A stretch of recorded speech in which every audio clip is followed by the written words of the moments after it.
እኛ የወረስነው ከአባቶቻችን የተቀበልነው ያልጎደለ የጸና ዘላለማዊ ሃይማኖት ግን የሃይማኖታችን ጀማሪና የሃይማኖታችን ፍጻሜ ኢየሱስ ክርስቶስን ያገኘንበት ያለን ሲሰቀል መከራ ሲቀበል ያ ጅራት በሱ ላይ ሲያርፍ በአንድ የቅዳሴ ሰዓትና ሁላችንም በጌታችን በመድኃኒታችን በኢየሱስ ክርስቶስ ትምህርተ መስቀል አንጻረ ገጻችንን እናማተባለን። በስመ አብ ወወልድ ወመንፈስ ቅዱስ አሐዱ አምላክ አሜን። በቅድስናው ወደር የማይገኝለት የቅዱሳን አባቶቻችን አምላክ የእኛም አምላክ ቅዱስ እግዚአብሔር ስሙ ዛሬም ዘውትር ለዘላለሙ የተመሰገነ ይሁን። የዚህ ታላቅ ደብር አስተዳዳሪ መላከ ገነት ቀሲስ አብርሃም እንዲሁም መጋቢ አዲስ መምህር ዮሐንስ፣ መጋቢ አእላፍ መምህር ተስፋዬ፣ ሊቀ መዘምራን ዘማሪ መለስ፣ ዘማሪያን፣ አባቶቼ ካህናት፣ ሊቃውንተ ቤተ ክርስቲያን፣ ወንድሞቼ ዲያቆናት እንደየማዕረጋችሁ በዚህ ቅዱስ ስፍራ የጌታችን የመድኃኒታችን የኢየሱስ ክርስቶስን ቅዱስ ወንጌል ለመካፈል በቤተ ክርስቲያን ህብረት ያደረጋችሁ አባቶች፣ እናቶች፣ እህቶች፣ ወንድሞች እንዲሁም ሕፃናት በኃያሉ በልዑል እግዚአብሔር ፍጹም የሰላምታ ቃል እንደምን ዋላችሁ? ድምጻችሁ አይሰማም። እንደምን ዋላችሁ? እንደምንስ ለዚህ ሰዓት ደረሳችሁ? አሜን። መመስገን የባህሪ ገንዘቡ የሆነ አምላካችን እግዚአብሔር ስሙ ለዘላለም የተመሰገነ ይሁን። በሐዋርያት ጉባኤ መካከል የተገኘች ወላዲተ አምላክ ድንግል ማርያም በጉባኤያችን መካከል ትገኝልን። ሰዓታችንን በጥቂት አብቃቅተን የእግዚአብሔርን ቃል እንሰማለን። እኔን አቁሞ እናንተን አስቀምጦ እግዚአብሔር መንፈስ ቅዱስ በቸርነቱ ያስተምረን። የምንማማረው ምዕመናን ስለ ነገረ ቤተ ክርስቲያን ነው። ስለ ነገረ ቤተ ክርስቲያን መማር ጥቅሙ እናታችንን መልኳን፣ ባህሪዋንና ጠባይዋን እንዲሁም መዓዛዋን በደንብ ጠንቅቀን እንድናውቅ ያደርገናል። በደንብ ጠንቅቀን እንድናውቅ ያደርገናል። ነገረ ቤተ ክርስቲያንን የማያውቅ ክርስቲያን ማለት በብዙ እናቶች መካከል እናቱን ለይቶ እንደማያውቅ ሰው ነው። የቤተ ክርስቲያንን ስርዓት አምልኮ፣ ዶግማዋን፣ ቀኖናዋን፣ ትውፊቷን እማናውቅ በስም ግን ክርስቲያን የሆንን ሰዎች እናታችንን ለይተን ማወቅ አንችልም ማለት ነው። እናታችንን አለማወቃችን ክፋቱ ደግሞ በዚህ ዓለም ላይ እናት የሚመስሉ በእናት መልክ ራሳቸውን የቀረጹ እንደ እግዚአብሔር ሐሳብ ሳይሆን እንደ ሰው ሐሳብ በየቀኑ የሚፈበረኩ አካላት ስላሉ ተምታቶብን የእናታችንን አካል መስሎ ሌላ አካል ጋር እንዳንጠጋ የሚሰውር ትምህርት ነው። እንድንረዳው እግዚአብሔር መንፈስ ቅዱስ ለሁላችን አስተዋይ ልቦና ያድለን። አሜን በሉ። የምንማማርበት የመጽሐፍ ቃል እንዲህ የሚል ይሆናል። ቅዳሴ የምትቀድስ ቤተ ክርስቲያን። ቃሉን እንዳትረሱት አብረን እንላለን። ቅዳሴ በሉ። አይሰማም። ቅዳሴ የምትቀድስ ቤተ ክርስቲያን። ምን የምትቀድስ ቤተ ክርስቲያን?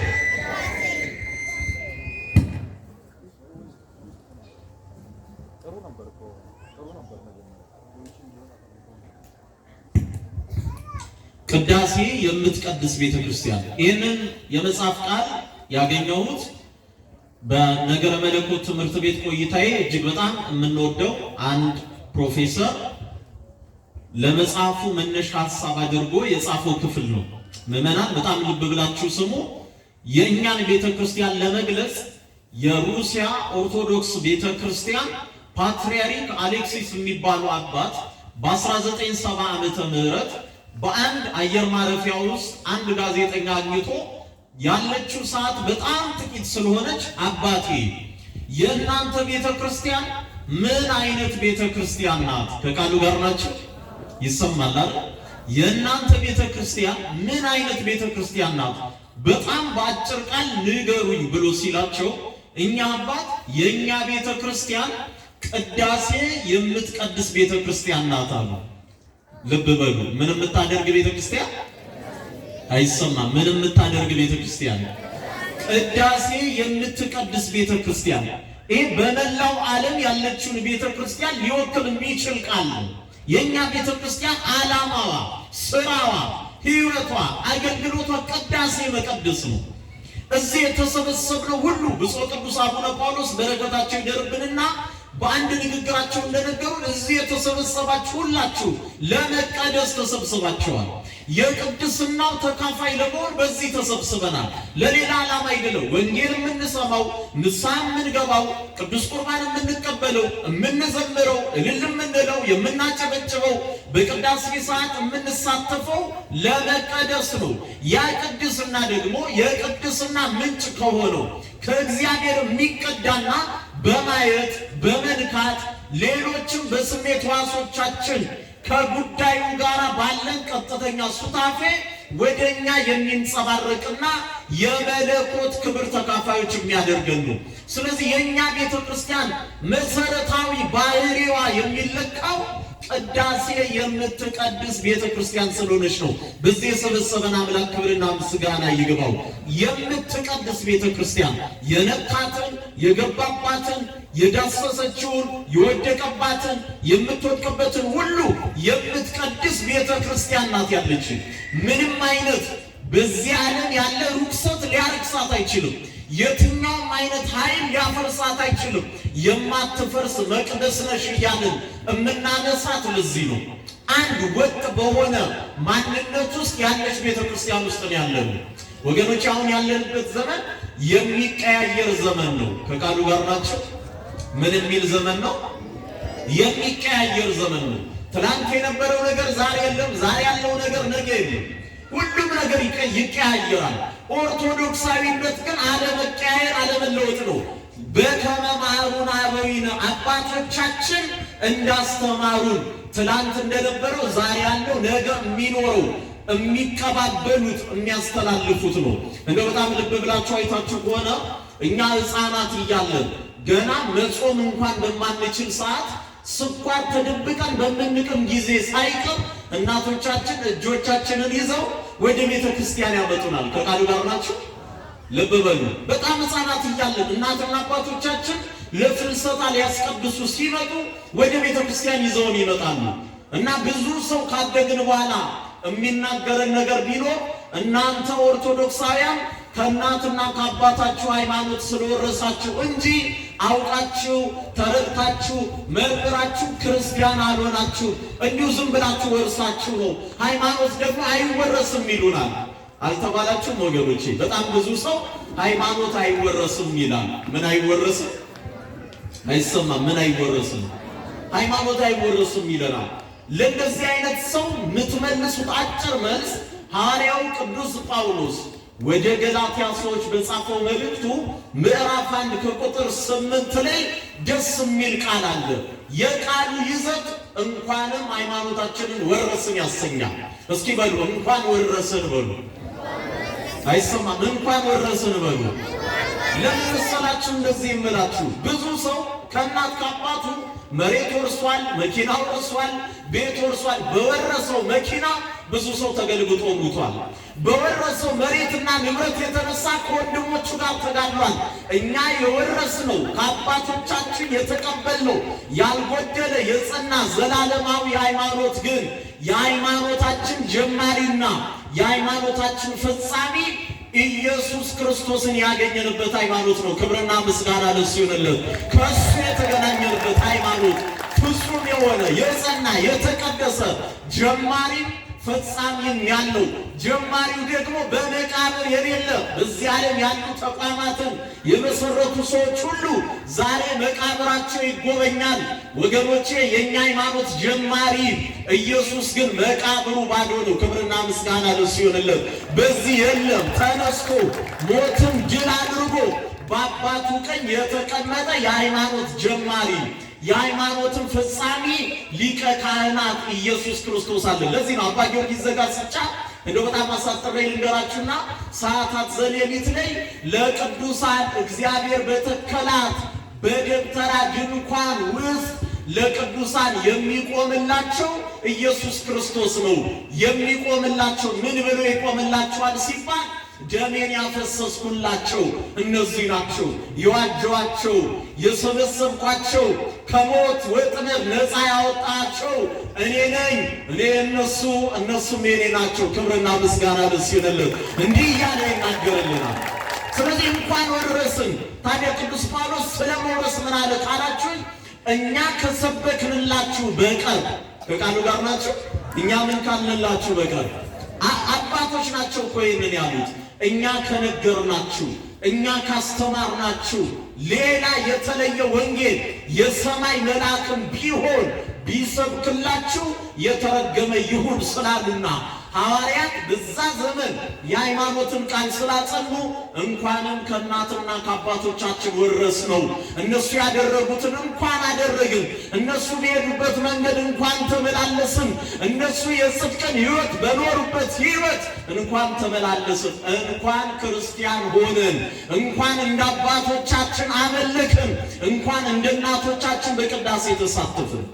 ወደ ዋናው ሐሳብ ልውሰዳችሁ። ይህች ቤተ ክርስቲያን ምን አይነት ባህሪ አላት? በምን ከሌሎች እናቶች በምን ትለያለች? እናት ብለን የምንጠራት ቤተ ክርስቲያን ከሌሎች በምን ትለያለች? ከቃሉ ጋር ናችሁ እህቶቼ? ይሰማል አይደል? ወንድሞች ይሰማል? አዎ። በምን ትለያለች? ይህች ውድ የሆነች ሃይማኖት ምንድነው ልዩነቷ ካለን የመጀመሪያው ይህች ቤተ ክርስቲያን ልዩ የሚያደርጋት ሐዋርያዊ ቅብብሎሽ ይባላል። እስኪ በሉ ሐዋርያዊ ምን አልኳችሁ? ቅብብል። አፖስቶሊክ ሰክሴሽን ይባላል። ይሄ የሌላት ቤተክርስቲያን የክርስቶስ ቤተክርስቲያን አትባልም። የዚህ ነገር መሪ ቃል የሚገኘው በዮሐንስ ወንጌል ምዕራፍ 15 ላይ ነው። ራሱ ክርስቶስ አባቴ ገበሬ ነው ብሎ ነገረን። አባቴ ምንድን ነው? እኔ ደግሞ የወይን ግንድ ነኝ አለ። እንደው በጣም በዛፍ ስለተከበባችሁ ታዩታላችሁ። ግንዱ ራሱ ክርስቶስ ነው። ግንዱ ከመሬትና ከቅርንጫፎቹ ጋር የሚያገናኝ ቋሚ መሰረት ነው። ራሱ ኢየሱስ ክርስቶስ የሃይማኖታችን መሰረት ነው ማለት ነው። ቀጠለና ግንዱ ላይ ክርስቲያኖች አይታችሁ ከሆነ ቅርንጫፍ አለ። እነዚህ የምታያቸው ነገሮች በሙሉ ቅርንጫፎች ናቸው። ቅርንጫፎቹ ላይ ፍሬ አለ። ልብ በሉ እንግዲህ የኛ ሃይማኖት በዚህ ይመሰላል። ምን ማለት ነው? በዚህ ውስጥ ያለ ቅርንጫፍ እኛ ነን። እኛ ብቻ አይደለንም፣ የኛ አባቶች ናቸው። አባቶች ብቻ አይደሉም፣ ሊቃውንት ናቸው። በዘመነ ሰማዕትም የተነሱ እንዲህ እያለን ወደ ኋላ ስንቆጥር በዚህ ሰንሰለት የተነሳ ራስ ወደ ሆነ ወደ ክርስቶስ እንደርሳለን። አሁን በዚህ ደብር ያሉ ሊቃውንትን፣ በዚህ ደብር ያሉ መምህራንን ንስሐ አባቶቻችሁን አባቴ እርሶ መምህር ኖት፣ ግን ይሄ ትምህርቶትን ከማን ተማሩ? ይሄ ክህነቶትን ከማን አመጡት ብላችሁ ብትጠይቁ የእናንተ ንስሐ አባት ምን ብለው ይመልሳሉ? ከኛ ሀገረ ስብከት ሊቀ ጳጳስ። ያንን ሊቀ ጳጳስ ሂዳችሁ ደግሞ ብትጠይቋቸው ከቅዱስ ፓትርያርኩ። ቅዱስ ፓትርያርኩን አባቴ ከየት አመጡት? ከፓትርያርኩ። እንዲህ እያለ አባቶች ከአባቶች አባቶች እየቆጠርን ሺህ ዘመናት ወደኋላ ስንመለስ ራስ የሆነ የወይን ግንድ የተባለ ክህነታችን የሚመዘዝበት የድንግል ማርያም ልጅ ኢየሱስ ክርስቶስ ጋር እንደርሳለን። ክብርና ምስጋና ለእሱ ይሁንልን። ይህ ሐዋርያዊ ቅብብሎሽ ይባላል። ሁለተኛው ከሐዋርያዊ ቅብብሎሽ ቀጥሎ የምናነሳው ከሐዋርያዊ ክህነት ቀጥሎ የምናነሳው ሐዋርያዊ ትምህርት የሌላት ቤተ ክርስቲያን የጌታ ቤተ ክርስቲያን አትባልም። ከቃሉ ጋር ናችሁ። እናት ልትሆናችሁ አትችልም። አንዲት ቤተ ክርስቲያን ሐዋርያዊ ትምህርት ከሌላት የጌታ የእግዚአብሔር ቤተ ክርስቲያን አትባልም። በምንም አይነት መልኩ የእሱ መሆን አትችልም። ሐዋርያዊ ቤተ ክርስቲያን ሐዋርያዊ ትምህርት የምንለው ምንድን ነው ካለ በቅዳሴ ውስጥ በሥርዓት አምልኮ ውስጥ እሱን ቀጥለን በደንብ ስለምናነሳው ይህንን አሳጥሬ ልንገራችሁ። እንደው ዛሬ ውዳሴ ማርያም ሲደገም እንኳን ከሰማችሁ አባታችን ሆይ ካልን በኋላ የሃይማኖት ጸሎት እንላለን። የምን ጸሎት እንላለን? አይሰማም። የምን ጸሎት እንላለን? አንድ ክርስቲያን በየትኛውም ዕድሜ ውስጥ ቢሆን አፉ መናገር እስከቻለ ድረስ የሃይማኖት ጸሎትን በቃሉ መያዝ አለበት። ከቃሉ ጋር ናችሁ። ክርስትና እናትና ክርስትና አባቱ ናችሁ ስትሰየሙ ለተቀበላችሁት ልጅ የምታስተምሩት የሃይማኖት መሰረት የተባለውን ጸሎት ነው። የምን መሰረት አልኳችሁ? እስኪ እንደው መጀመሪያውን የሚልልኝ የሃይማኖት መሰረት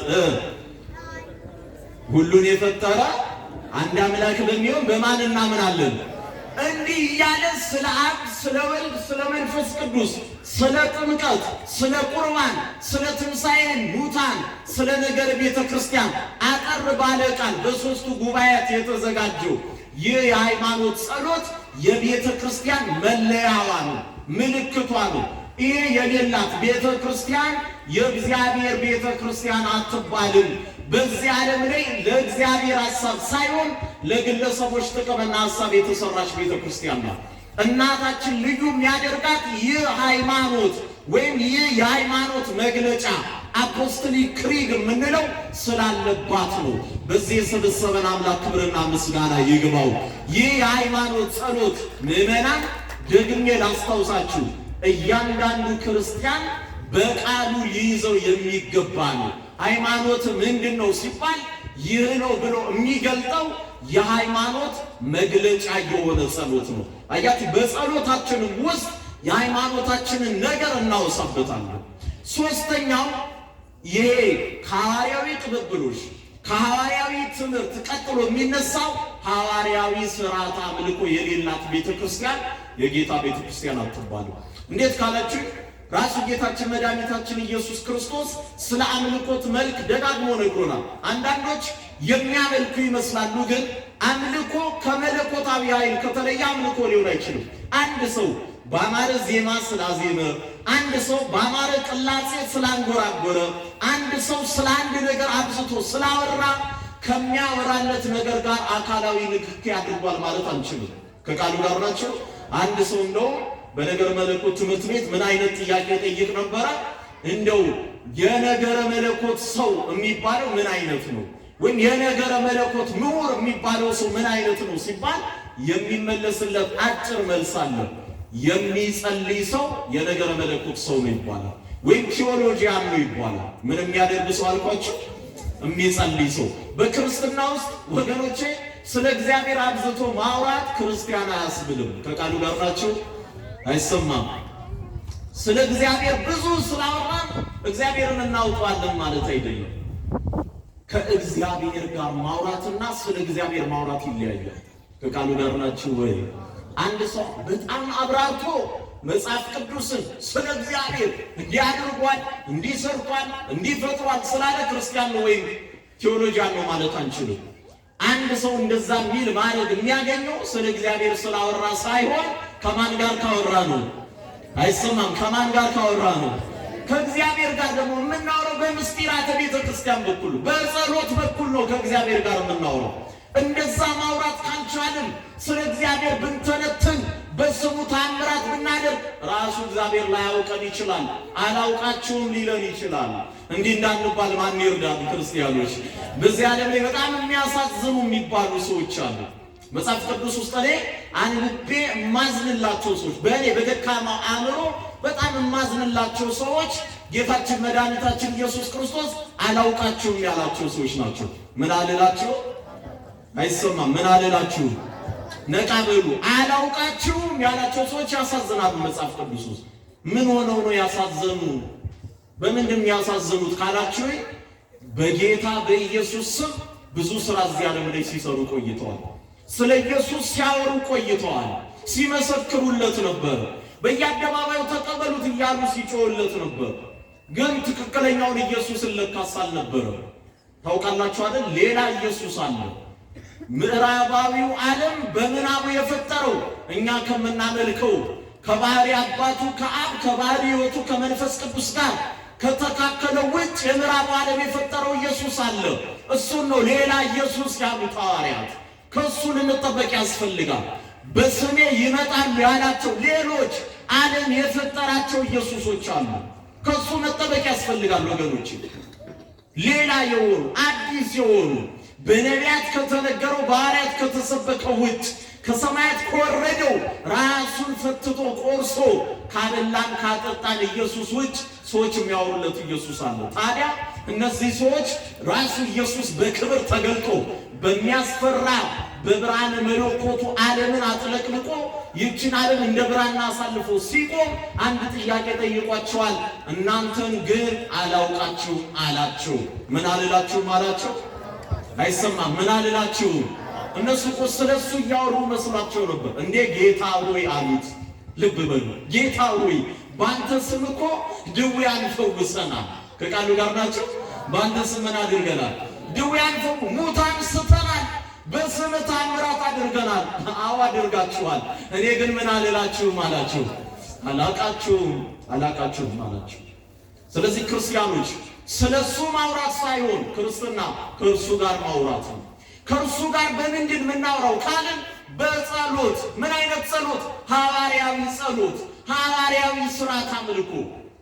በዘመን ውስጥ ከ1800 ዓመት በፊት ተነስተው ከነበሩ ሊቃውንት አግናጢዮስ የሚባል አንድ አባት ስለዚህ ሥርዓት አምልኮ የነገረንን ልንገራችሁ።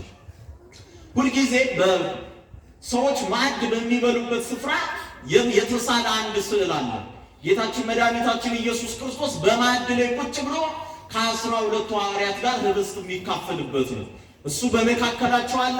ሐዋርያት ደግሞ ዙሪያውን ከበውታል። ከቃሉ ጋር ናችሁ። ልብ ብላችሁ ይህን ቤተ መቅደስ በአእምሯችሁ ሳሉ። ሊቀ ካህኑ በመቅደሱ መካከል ላይ ይቆማል። አጠገቡ አብሮት ያለው ቀዳሽ ይቆማል። በዙሪያው ዲያቆናቱ ይከቡታል። ከሱ ዙሪያ በሙሉ በቤተ ክርስቲያን ቅጽር ውስጥ በሁሉም አቅጣጫ ምዕመናን ይቆሙና ሥርዓት አምልኮን ይካፈላሉ። ከቃሉ ጋር ናችሁ። እንደማን ነው እነዚህ ምዕመናንና ካህናቱ የቆሙት ካላችሁ፣ ካህናቱ በኢየሱስ ክርስቶስ ምሳሌ። በማን ምሳሌ ወገኖች? ለዚህ ነው የሃይማኖታችን ጀማሪ አለ ቅዱስ ጳውሎስ። ክብርና ምስጋና ለሱ ይሁንለት። በጣም ደስ የሚያሰኝ ነገር የሃይማኖታችን ጀማሪ አለው ኢየሱስ ነው። ደግሞ ፈጻሚም አለው በዕብራውያን መልእክቱ። መካከል ላይ በኢየሱስ ክርስቶስ ምሳሌ ሊቀ ካህናት ወይም ቀዳሹ ይቆማል። ደግሞ በዙሪያው ምዕመናን ይከቡታል። እነዛ ምዕመናን ሐዋርያት ሲያደርጉ ያዩትን ያደርጋሉ። ሐዋርያት ያደረጉትን ነገር እያደረግን የምንኖርበት ሕይወት ኦርቶዶክሳዊ ሕይወት ነው። ለዚህ ነው እንኳንም ከአባቶቻችን ወረስ ነው። እንኳንም ከማን ወረስ ነው? ክርስቲያኖች። ኧረ አይሰማም። እንኳንም ከማን ወረስ ነው? ድንገት እኛ የጀመርነው አይደለንም። እኛ ያነሳነው አይደለንም። እኛ የመሰረትነው አይደለንም። እኛ የተቀበልነው እንጂ የተሰበከልን እንጂ በአባቶቻችን እነሱ እንዳደረጉት ሳንጨምር ሳንቀንስ እናስቀጥለዋለን። ወገኖቼ በቤተ ክርስቲያን ውስጥ ምንም አይነት አዲስ ልምምድ ስታዩ ተቃወሙ። ከቃሉ ጋር ናችሁ። ምንም አይነት አዲስ ልምምድ ስትመለከቱ ለምን ብላችሁ ጠይቁ። ምክንያቱም በከመ መሃሩነ አበዊነ አባቶቻችን እንዳስተማሩን እናደርጋለን። ማን እንዳስተማረን? አይሰማም። ማን እንዳስተማረን? እነሱ ካደረጉት አዲስ ነገር አዲስ ልምምድ በዚህ መድረክ ላይ አይሰራም። በቤተ ክርስቲያን ውስጥ አይሰራም። መጠኑ ተሰፍሮ ተለክቶ ተሰጥቶናል። ኦርቶዶክሳዊነት ደግሞ ያ መጠን ነው። በዛ መጠን ውስጥ ሕይወት አለ። በዛ መጠን ውስጥ ሐዋርያዊ ትምህርት አለ። በዛ መጠን ውስጥ ሐዋርያዊ ቅብብሎሽ አለ። በዛ መጠን ውስጥ ሥርዓት አምልኮ አለ። ወደ ዋናው ነገር አሁን ደርሰናል። ቅዳሴ የምትቀድስ ቤተ ክርስቲያን እስኪ በሉ። በጣም እንድናነሳው እንደው ማውራት ካለብን መነጋገር ካለብን ምዕመናን ብዙ ትላንት ቤተ ክርስቲያን ውስጥ የነበሩ ቅዱስ ያሬድ ምን ይላቸዋል እነዚህ ሰዎች መሰላችሁ? ቤተ ክርስቲያንን አለ ቅዱስ ያሬድ አየዋት፣ አወቅኳት፣ ወደድኳት አለ። አንዴ እቺንም እንዳትረሱ። በጣም ለብዙ ሰዎች በተለይ አሁን ድሮ ቤተ ክርስቲያን ውስጥ የነበሩ አሁን ደግሞ ከቤተ ክርስቲያን ወጥተው ያለ ማቋረጥ ቤተ ክርስቲያንን የሚሳደቡ አካላት የሉም አሉ። በደንብ አሁን እንዲህ ስል በቀጥታ አእምሯችሁ ላይ የመጡ የሆኑ ግለሰቦች አሉ። ለነሱ ቅዱስ ያሬድ አንድ ቃል ይናገራል። ቤተ ክርስቲያንን አየኋት አለ። ቤተ ክርስቲያንን ምን አልኳት? አይሰማም። ቤተ ክርስቲያንን ምን አልኳት? አየኋት። ከዛ አወቅኳት፣ ከዛ ወደድኳት አለ። ከዛ ምን አደረግኳት? ወደድኳት። ለመውደድ ማወቅ ያስፈልጋል። ለማወቅ ማየት ያስፈልጋል። ስናይ እናውቃለን፣ ስናውቅ ደግሞ እንወዳታለን ቤተ ክርስቲያን። እነዚህ ሰዎች በሆነ አጋጣሚ ቤተ ክርስቲያንን አዩት፣ አላወቋትም፣ አልወደዷትም። ዘመን ሲከፋ ጊዜ ዘንበል ሲል ከቤተ ክርስቲያን ወጡ። ያለማቋረጥ አይተው ያላወቋትን አውቀው ያልወደዷትን ቤተ ክርስቲያንን በመተቸት እድሜያቸውን ይገፋሉ። እግዚአብሔር የንስሐ ሕይወት ይስጣቸው ወገኖቼ። አይነ ልቦናቸውን ያብራላቸው። ምን ማለት ነው? ካየናት በኋላ የምንወደው በስርዓት አምልኮ የተነሳ ነው። ብዙዎቹ በስርዓት አምልኮ ውስጥ አላስቀደሱም፣ ጫማቸውን አላወለቁም። ይመጣሉ፣ በአውደ ምሕረቱ ተሳትፎ ይሄዳሉ። ይመጣሉ፣ ጸበል ጠጥተው ይመለሳሉ። እውነተኛው ስርዓት አምልኮ፣ ሐዋርያዊው ትምህርት፣ ሐዋርያዊው ስርዓት አምልኮ፣ ሐዋርያዊው ቅብብሎች ያለባት የቤተ ክርስቲያንን ጣዕም ደግሞ የምናውቀው ከአውደ ምሕረቱ ይልቅ መቅደስ ውስጥ ስንገባ ነው። ወገኖቼ ወደ መቅደስ ግቡ። በየመንገዱ አትቁሙ። በእኛ ቤት ብዙ ሐሰተኞች አጥማቂያን፣ ብዙ ባህታውያን፣ ብዙ ህዝቡን መንገድ ላይ ያስቀራሉ። እግዚአብሔር ይገስጻቸው። ወገኖቼ ወደ መቅደሱ ግቡ። በዚህ መቅደስ ውስጥ የዘላለም ሕይወት ኢየሱስ ክርስቶስ አለ። ክብርና ምስጋና ለስም አጠራሩ ይሁን። እሱን አግኙ፣ በእሱ ትቀደሳላችሁ፣ የዘላለምም ሕይወት ይሆንላችሁ። ወደ መቅደሱ ስትቀርቡ ነው እምትነኩት። ወደ መቅደሱ ስትቀርቡ ነው እምትቀምሱት። ወደ መቅደሱ ስትቀርቡ ነው ሕይወት የሚሆንላችሁ። መንገድ ላይ እንዳንቀር ማን ይርዳል? አይሰማም? ማን ይርዳል? እግዚአብሔር ይርዳል። መቅደስ ውስጥ ደግሞ ያለው የከበረ ነገር ምንድነው ካላችሁ፣ የጸሎት ሁሉ መጠቅለል፣ የአምልኮ ሁሉ መጠቅለል፣ የዝማሬ ሁሉ መጠቅለል፣ የሥርዓት ሁሉ መጠቅለል፣ አናክፌሮሲስ ወይም የመጠቅለል ሁሉ መጨረሻ የሆነው ቅዳሴ አለ። እስኪ በሉ ምን አለ? አይሰማም? ምን አለ? አሁን ብዙዎቻችን ቅዳሴው የረዘመ ይመስለናል። ረዝሞ እኮ አይደለም። በውስጡ ሐዋርያዊ ትምህርት ስላለው ቅዳሴ ማርያም ስለ ምስጢረ ሥላሴ አምላክ ሰው ስለሆነበት ምስጢር፣ ስለ ሌሎችም ስለ ምስጢራተ ቤተ ክርስቲያን ስለሚያነሳ ረጅም ይመስለናል። ነገር ግን ክርስቲያኖች ወደ ቤተ ክርስቲያን በመጣችሁ ሰዓቱ የቅዳሴ ሰዓት ከሆነ በዚህ ዓለም እንዳለው ሰዓት አይደለም የምንቆጥረው። ከቃሉ ጋር ናችሁ? በዚህ ዓለም ያለው ሰዓት ቴምፖራል ታይም ወይም የሚያልፍ ኃላፊ ጊዜ ብቻ ነው። ምን ማለት ነው? እኔ አሁን ስብከቴን ስጀምር ከ20 ወይም ከ15 ደቂቃ በፊት ነበረ። አሁን እያለፈ ነው፣ ሰዓቱ እየሄደ ነው።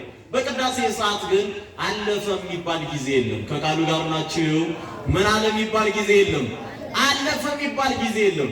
ወደ ቅዳሴ ስንገባ አባ ጊዮርጊስ ዘጋስጫ እንደነገረን እንዲህ ይሆናል።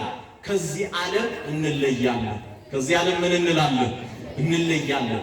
በሰማያት ታቦር ዘዶር ደግሞ እግዚአብሔር ራሱ ወደ ተከላት መቅደስ እንደገባቸው አስቡ። በዛ መቅደስ ውስጥ የድለሾች ኅብረት አለ። በእኛ ከዘመን የሚቀድሙ ቅዱሳን ለምሳሌ ሁለት ሰዎች ሊያስቀድሱ ወይም እናስቀድስ ቅዳሴውን እንካፈል ብለው ሲመጡ ያው እናስቀድስ የሚለው ሐሳብ ስለተለመደ እንጂ እናስቀድስ አይባልም። እንካፈል በሉ እስኪ። አው ቅዳሴ የምንካፈለው ነገር ስለሆነ እንጂ ኳስ ለመጫወት ኳስ ሜዳ ውስጥ እንዳሉና ኳስ ቁጭ ብለው እንደሚመለከቱ ሰዎች የቅዳሴውን ትዕይንት የምናይ አይደለም። ራሳችን ቀዳሾችና ተቀዳሾች ነን። ሁሉም ምዕመን ቢሆኑ ልብ በሉ። ታዲያ ከገባን በኋላ ልክ ወደ ቅዳሴው ስንገባ ከዚህ ዓለም የሰዓት አቆጣጠር ወጥተን ወደ ዘላለማዊ ሰዓት እንሄዳለን። ያቺን ሰዓት ላስታውሳችሁ፣ በጣም አጠር ባለች ደቂቃ ውስጥ ልንገራችሁ። ገና ቅዳሴው ሲጀምር ይህቺ ሰዓት ምን ያህል የምታስፈራ ናት ይላል። ከቃሉ ጋር ናችሁ? እስኪ በሉ ይህቺ ሰዓት ምን ያህል የምታስፈራ ናት። ማስፈራት እኮ አይደለም፣ መንፈስ ቅዱስ ከየት የሚወርድባት አለ፣ ከሰማያት ሰማያት የሚወርድባት አለና ያ መንፈስ የወረደው ደግሞ ይጋርዳል፣ ይሸፍናል፣ ከዛ ይቀድሳል። ደስ አይልም ወገኖቼ? እንኳንም ኦርቶዶክስ ሆነ። ይሸፍናል፣ ይጋርዳል፣ ይቀድሳል። ከዚህ ዓለም የሰዓት አቆጣጠር ያወጣንና ወደ ዘላለማዊው አቆጣጠር ወስዶን በዛው በቅዳሴ አንድ ቃል ትሰማላችሁ። በጣም አናምኔሲስ የሚል የቅዳሴ ክፍል አለ። ፍሬ ቅዳሴው ላይ ወንጌል ከተነበቡ በኋላ የሚቀደሰው ክፍል ላይ ተዘከረነ እያለ ዲያቆኑ ያዜምና ንዜኑ ብሎ ይናገራል። ምን ማለት ነው? ሞትን እንናገራለን፣ ትንሣኤን እናውጃለን እያለ ደጋግሞ ይመሰክራል። ምንድን ነው ካልን ለካስ አሁን ዘንድሮ ካለው ዓመተ ምሕረት አሁን ከምንቆጥረው ሰዓት ወጥተን ኢየሱስ ወደ ሞተበት ጊዜ እንሄዳለን። ኢየሱስ ምን ወዳለበት ሲሞት እናየዋለን።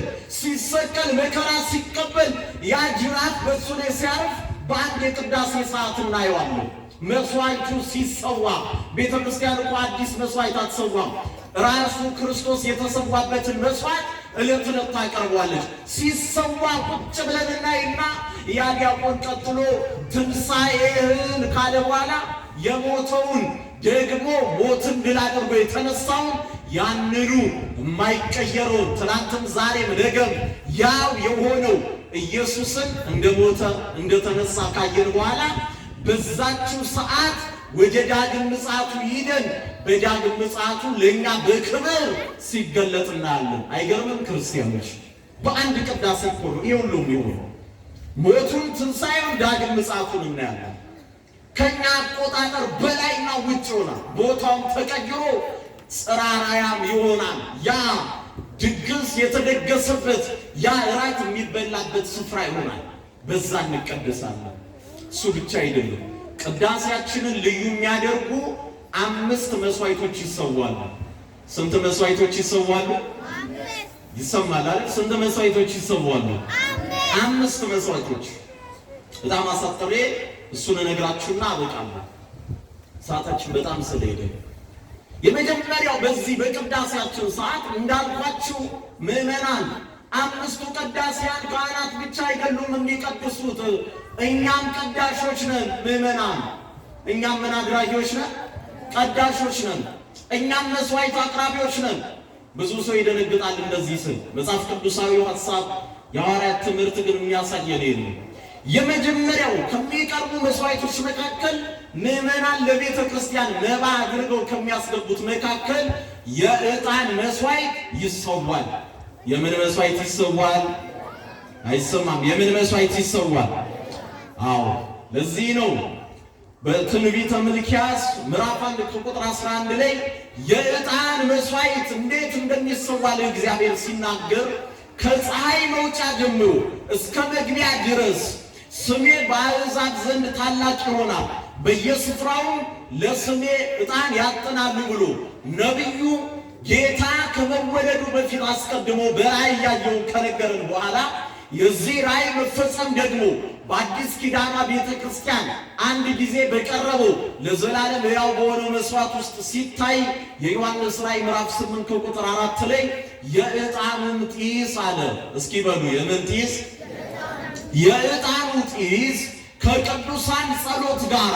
ከማን ጸሎት ጋራ? ቅዱሳን ያለው እኮ ከኛ ጋር በቅዳሴ አብረው የሚካፈሉ እናንተ የምታዩት እንደዚህ የሚያስቸግሩ ሕፃናትን ቀዳሹን ካህን ወንዱን፣ ሴቱን፣ አረጋዊውን፣ ሕፃኑን ሊሆን ይችላል። ወገኖቼ በቅዳሴ ሰዓት እኛም ማናያቸው ቅዱሳን አብረውን አሉ። ክብርና ምስጋና ለእርሱ ይሆንለት። አብረውን ይቆማሉ። ቀዳሾች ናቸው እነሱ። እኛ ግን የሥጋ ድካም ስላለብን በዓይናችን አናያቸው። ወገኖቼ ቅዳሴ ስናስቀድስ ወላዲተ አምላክ ድንግል ማርያም አለች። ደስ አይልም ክርስቲያኖች? አቡነ ገብረ መንፈስ ቅዱስ፣ አቡነ ተክለ ሃይማኖት የምንወዳቸው ቅዱሳን ሁሉ ከኛ ጋር አብረውን አሉ። ለዚህ እኮ ነው በቅዳሴ ሰዓት በርቱ፣ ጠንክሩ፣ ቶሎ ቶሎ ለጸሎት ተነሱ እያለ ዲያቆኑን ያበረታል። አብረን የምንጸልየው ከቅዱሳን ጋር ስለሆነ ከቅዱሳኑ ጸሎት ጋር በመላኩ እጅ በእግዚአብሔር ፊት ይህ ዕጣን ወጣ። ዕጣኑ እዚህ ብቻ የሚቀር አይመስላችሁ። ይህ የዕጣን መስዋዕት በእግዚአብሔር ፊት ከተጸለየው ጸሎት ጋር ምን ካለው ጸሎት ጋር? አይሰማም። ምን ካለው ጸሎት ጋር? እንዴት ይገርማል ግን ኦርቶዶክሳዊነት። ለዚህ እኮ ነው ሊጠፋም አይችልም። ከቃሉ ጋር ናቸው። ክርስትና ሊጠፋ ኦርቶዶክሳዊነት ማቆም የማይቻለው እንደዚህ የረቀቀ ምስጢር ስለሆነ ከቅዱሳን ጸሎት ጋር የምናጠረው ዕጣን በሰማያት በእግዚአብሔር ፊት ይቆማል። ስለዚህ የመጀመሪያው መስዋዕት የዕጣን መስዋዕት ነው። የመጀመሪያው መስዋዕት የምን መስዋዕት ነው?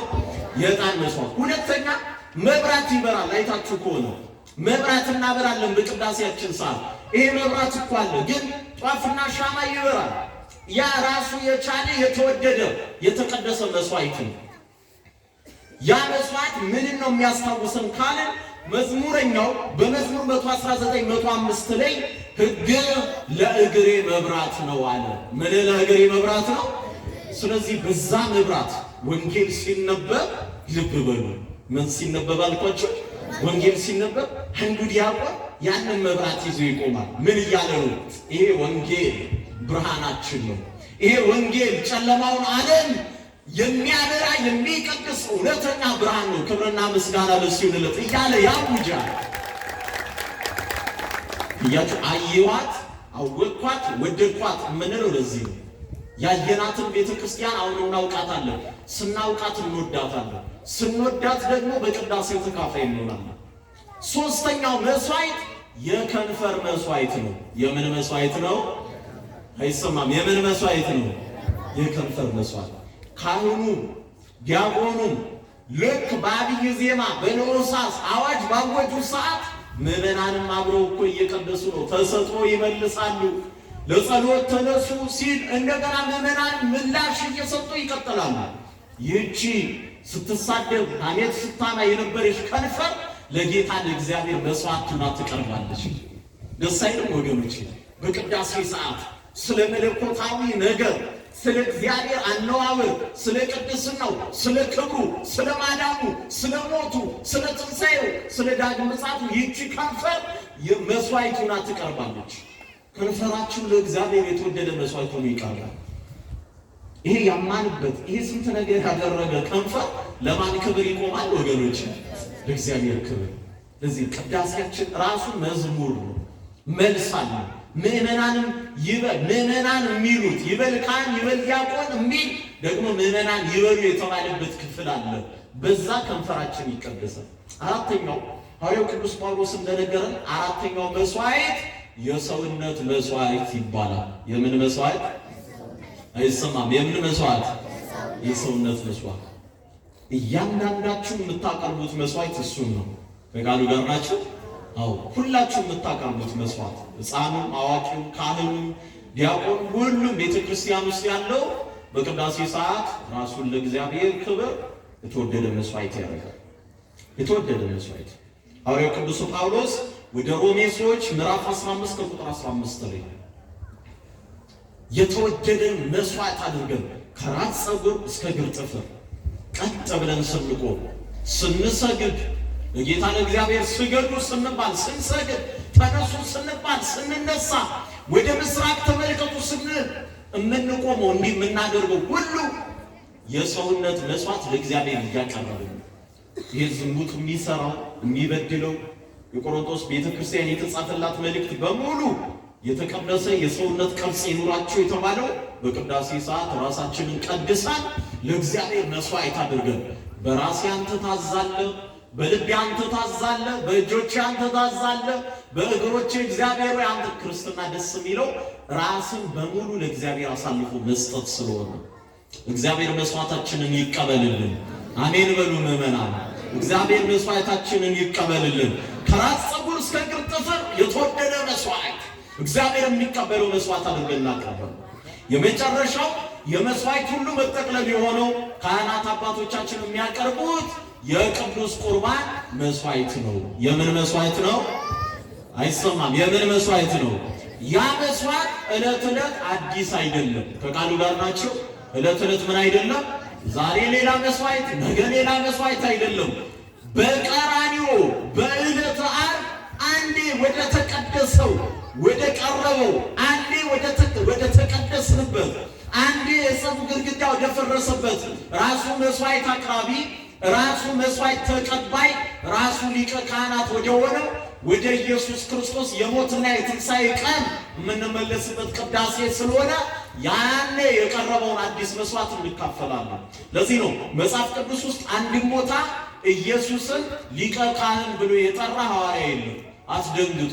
ከቃሉ ጋር ናችሁ? አትደንግጡ። ሊቀ ካህን የሚል ቃል የለም። ሊቀ ካህናት ይለዋል። እስኪ በሉ ሊቀ ምን? ሊቀ ካህንና ሊቀ ካህናት ይለያያል። ሊቀ ካህናት ማለት የካህናት አለቃ ማለት ነው። የምን አለቃ ማለት ነው?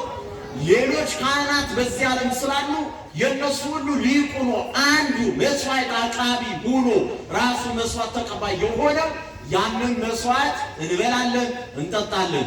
ስጋዬን የበላ ደሜን የጠጣ ምን አለው ወገኖች? አይሰማም። ምን አለው? የዘላለም ሕይወት አለው። በማክሰኞ ውዳሴ ማርያም ላይ ቃል አብ ሕያው ብለን በምንጸልየው ጸሎት ላይ አንዲት ቃል አለች። እሷን ነግሬያችሁ ላብቃ። በሙሴ በዛ ተራራ ላይ ልብ በሉ ሕፃናት ዝም በሉ አንዴ። ሙሴ በዛ ተራራ ላይ አንድ ነገር ገጠመው። ሙሴ እግዚአብሔር ሊያናገረው ሲል ሙሴ ራስህን ቀድስ ይባላል። ራስህን ምን በል? አይሰማም ወገኖቼ። ራስህን ምን በል? ራስህን ቀድስ። ሰዓት በጣም ይሏል፣ ይቅርታ። ራስህን ቀድስ። እግዚአብሔር ነው ይሄንን የሚለው። በዚህ ተራራ በዚህ ቀን እቆማለሁ እና እናገራለሁ ይለዋል። ስለዚህ ሙሴ ባለ ትዳር ነው። ምንናል ከቃሉ ጋር ናችሁ? ሙሴ ባለ ትዳር ነው። ልጆች አሉት፣ ሚስት አለው። ሙሴ ራስህን ቀድስ በተባለ ቀን ከሁለት ቀን አስቀድሞ ልብሶቹን ያጥባል። ከስንት ቀን አስቀድሞ? ከሁለት ቀን። ሙሴ ብቻውን ወደ ተራራ የሚወጣው። እስራኤል ከተራራው እግር ስር ይቀመጣል። ተራራውን እንኳን አይነኩትም። ከቃሉ ጋር ናቸው። ምኑን አይነኩትም? ተራራውን አይነኩትም። ከተራራው ስር ለመቀመጥ እንኳን እንደ ሙሴ እነሱ ከሴት ይርቃሉ፣ ንጽህ ይጠብቃሉ። ልብሳቸውን አጥበው ከሴት ርቀው ከዝሙት ርቀው ከተራራው ስር ቁጭ። በምንም አይነት ስህተት ተራራው አይነካም። ተራራው ላይ የሚወጣው የተመረጠው ሙሴ ብቻ ነው። ሙሴ ወደ ተራራው ከወጣ በኋላ እግዚአብሔር መምጣቱ የሚታወቀው ጨለማ ይዘረጋል። ምን ይዘረጋል? አይሰማም። ምን ይዘረጋል? ጨለማ። ከጨለማ ውስጥ ደግሞ መባረክት ይወጣሉ። ጉም አለ፣ ደመና አለ፣ የሚያስፈራ ንጹህ ውስጥ ይሆናል። ጨለማ ለማየት ነው የሚወጣው። ከዛ ከጨለማ ውስጥ ድምፅ ይወጣል። ለዚህ እኮ ነው ሁሌ የማክሰኞ ውዳሴ ማርያም ስታነቡ ወይም ስትደግሙ ወደ ደብረ ሲና የወረደ ለሙሴ ሕግን የሰጠ የተራራውን ራስ በጽጋት በጤስ በጨለማና በነፋስ የሸፈነ። በእነዚህ ነገሮች ሁሉ ተራራው ይሸፈናል። የሲናን ተራራውን ድረስ ሂዳችሁ ብታዩ ተራራው ጨለማማ እሳት ስለወረደበት እስከ ዛሬ ድረስ በጣም ጥቁር ነው እስከ ዛሬ ድረስ። ስለዚህ እግዚአብሔርን ለማየት የወጣው ሙሴ እግዚአብሔርን ሳያይ ከዛ ጨለማ ውስጥ ድምፅ ብቻ ይሰማል። ከዛ ጨለማ ውስጥ ምን ብቻ ይሰማል? አይሰማም። ምን ብቻ ይሰማል? ሙሴ ያ ጨለማ ፊት ለመቆም ይለናል ዮሐንስ አፈወርቅ። ራሱን እንዲህ ከቀደሰ፣ ልብሱን እንደዚህ ካጠበ፣ ከሴት እንዲህ ከራቀ፣ እናንተማ ከቃሉ ጋር ናችሁ። እናንተማ የተራራው ጫፍ ላይ የደረሳችሁ፣ ተራራው ላይ ወጣችሁም ጨለማ ሳይሆን የሚደንቅ ብርሃን ኢየሱስ ክርስቶስን ያያችሁ፣ ማየት ብቻ አይደለም፣ ኢየሱስን ስጋውን የበላችሁ ደሙን የጠጣችሁ፣ ስጋውን የምትበሉ ደሙን የምትጠጡ ምዕመናን፣ ቃሉን ለመስማት ወደ ተራራው የደረሳችሁ እናንተ ምን ያህል ተዘጋጅታችኋል? ምን ያህል ተዘጋጅታችኋል ምዕመናን? ምን ያህል ንጹዎች ነን? ምን ያህል ራሳችንን የተወደደ መስዋዕት ለማድረግ ዝግጆች ነን? ምን ያህል ኃጢአትን ተጸይፈናል? ምን ያህል ራሳችንን ቀድሰናል? ራሳችንን ቀድሰን ቅዳሴ ወደምትቀድሰው ቤተክርስቲያን እንድንገባ የሰራዊት ጌታ ቅዱስ እግዚአብሔር በቸርነቱ ይርዳን። ወስብሐት ለእግዚአብሔር።